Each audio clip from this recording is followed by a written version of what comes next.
కానీ మీరు ఇందాక ఆ విషయం తాగిచ్చినటువంటి స్టోరీ మీరు నాకు చెప్పినప్పుడు నాకు ఆ సినిమా పున్నమి నాగ సినిమా గుర్తొస్తుంది.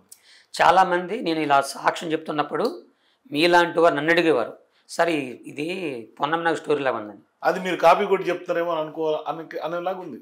నన్ను అడిగితే నాకు తెలియదండి. నేను చెప్తున్నా కదా, ఇప్పుడు పొన్నమనాథ సినిమా అన్న కదా, దాంట్లో నటించినటువంటి చిరంజీవి గారిని కానీ, ఆ సినిమా తీసిన వాళ్ళని కానీ, ఆ నిర్మాతని నేను కించపరచలేదు, ఏమి చేయలేదు. నాకు తెలియదు. నాకు తెలియని విషయం ఏంటంటే ఇది అలా ఉందా అనిపించుకొని అలాంటి స్టోరీ ఇదని చెప్పాను తప్ప ఇదే కరెక్ట్ అని చెప్పలేదు. ఏ నిర్మాతలు నా దగ్గర మీ దగ్గర మీరు ఒకసారి ఒక సభలో మాట్లాడతా ఏవిఎం నేను ఇట్లా చెట్ల మీద పుట్ల మీద ఎగురుతుంటే భద్రాద్రి కొత్తగూడెం అడవుల్లో ఏవిఎం ప్రొడక్షన్స్ వాళ్ళు సినిమా షూటింగ్ సందర్భంగా అక్కడికి వచ్చినప్పుడు నన్ను అడిగారు, నేను ఆ స్టోరీ చెప్పాను, దాన్నే సినిమాగా తీశారు, కాకపోతే ఈ గురప్ప బతుకున్నాడు, చిరంజీవి ఆ సినిమాలో హీరోగా చనిపోయాడు అని మీరు అన్నారు.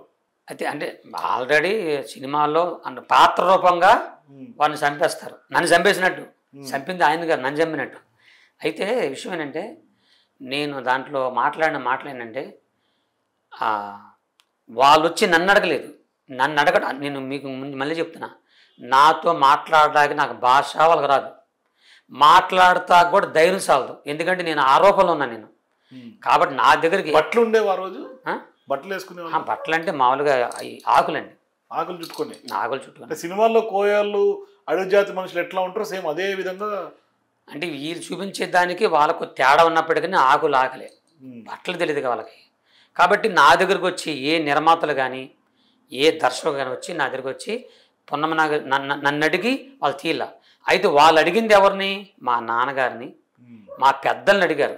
ఈ అబ్బాయి ఎందుకు ఇలా ఉన్నాడు అదేంటి అని అడిగారు, అంతే. అది తెలుసు తప్ప నన్ను అడిగింది ఎవరు లేరు. నేను ఎవరికి స్టోరీ చెప్పింది లేదు.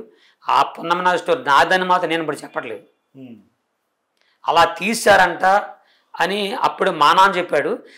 ఈ మధ్య నేను ఈ 40 ఏళ్ళుగా నేను సాక్షి చెప్తుంటే ఈ స్టోరీ ఒకరు తీశారండి అని చెప్పుకుని ఓహో అదే ఇదనుకొని నేను ఊహించుకొని నా పద్ధతిలోనండి నేను ఊహించుకొని ఎవరు నా దగ్గరికి చిరంజీవి గారు కానీ ఇంకోళ్ళకి ఎవరు రాలేదు. నా దగ్గర వచ్చింది మా పెద్దలను అడిగారు, వాళ్ళు చెప్పుకున్నారు, మాట్లాడుకున్నారు, అయిపోయింది. కానీ నాకు మాత్రం నాకు తెలిసింది అంటే నేను చెప్తుంటే మీలో సార్ మీది ఆ స్టోరీ లాగా ఉంది అంటుండే, ఓహో అది నాదేనేమో అని ఊహించుకొని నేను చెప్పిన మాట వాస్తవం.